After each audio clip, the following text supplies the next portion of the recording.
नमस्कार, हर्ष न्यूज की तेज गति वाली बुलेटिन छत्तीसगढ़ रफ्तार में आपका स्वागत है। चलिए शुरू करते हैं क्षेत्रीय खबरों की तेज बुलेटिन छत्तीसगढ़ रफ्तार। शासकीय प्राथमिक शाला दनिया में शिक्षिका मोहिनी देवांगन के खिलाफ चल रहा ग्रामीणों का आक्रोश आखिरकार स्कूल की तालाबंदी के रूप में सामने आया। कई दिनों से जारी शिकायतों और चेतावनियों के बावजूद जब शिक्षा विभाग की ओर से कोई ठोस कार्रवाई नहीं हुई तो ग्रामीणों ने स्कूल में ताला जड़कर प्रशासन के खिलाफ विरोध किया। 1 मार्च 2025 से 16 जून 2025 के बीच यानी 108 दिनों में छत्तीसगढ़ में 30 पत्नियों की हत्या हुई, यानी हर 3 से 4 दिनों में एक पत्नी मारी गई। ये सभी घटनाएं घर के भीतर हुई और कातिल उनका पति था। इन हत्याओं के पीछे वजह बनी शराब का नशा, कहीं चरित्र शंका तो कहीं झगड़े और मानसिक तनाव। हाल ही में सोनम रघुवंशी ने अपने पति की हत्या करवाई। इसके बाद सोशल मीडिया पर पतियों की सुरक्षा को लेकर सवाल किए जा रहे हैं। इस पर महिलाओं का कहना है कि उन पर भी लगातार अत्याचार हो रहे थे। अब शहीद पुलिस कर्मियों के परिवारों को सभी विभागों में अनुकंपा नियुक्ति मिल सकेगी। पहले अनुकंपा नियुक्ति पुलिस विभाग में ही देने की व्यवस्था थी। रायपुर के सिविल लाइन स्थित सीएम हाउस में बुधवार को साई कैबिनेट की बैठक में इस पर फैसला लिया गया।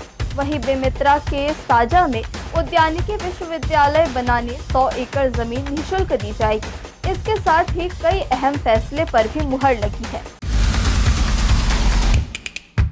छत्तीसगढ़ के धमतरी जिले में अवैध रेत खनन पर कार्रवाई के दौरान चाकूबाजी की घटना सामने आई है।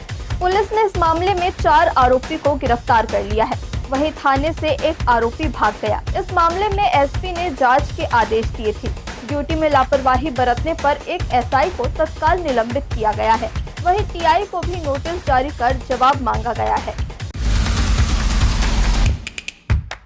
आज सुबह आंध्र प्रदेश के अल्लूरी सीताराम राजू जिले में हुई मुठभेड़ में नक्सल संगठन की एक महिला नक्सल लीडर मारी गई है।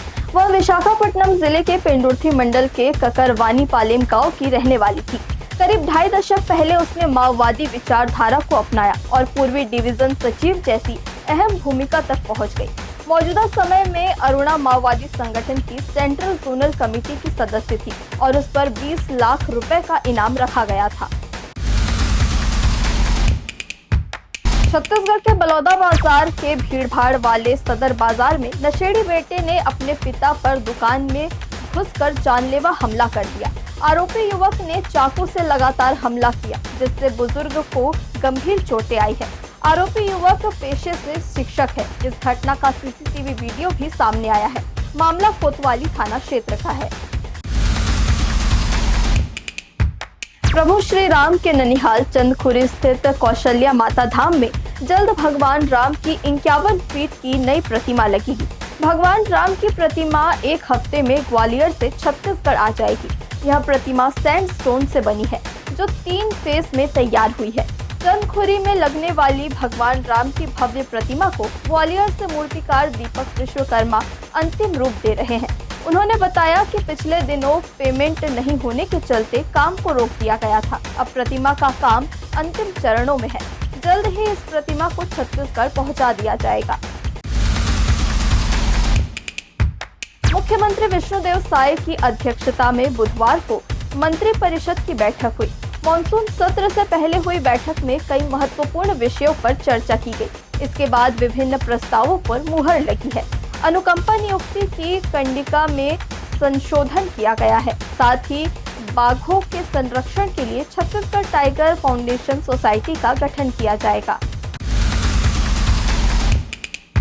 छत्तीसगढ़ में नई शराब दुकानों के विरोध में कांग्रेस ने बुधवार को सरकार के खिलाफ अनोखा प्रदर्शन किया। रायपुर के टिकरापारा स्थित पुलिस ग्राउंड के सामने कांग्रेस कार्यकर्ताओं ने शराब दुकान के बाहर शराब महोत्सव का पोस्टर लगाकर विरोध जताया।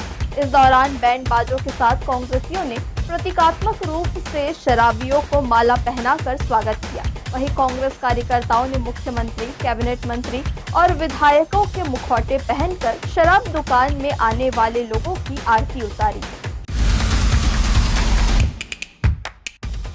छत्तीसगढ़ रफ्तार की आज की बुलेटिन में बस इतना ही। अपने आसपास की खबरों से जुड़े रहने के लिए हमेशा बने रहे हर्ष न्यूज के साथ। नमस्कार।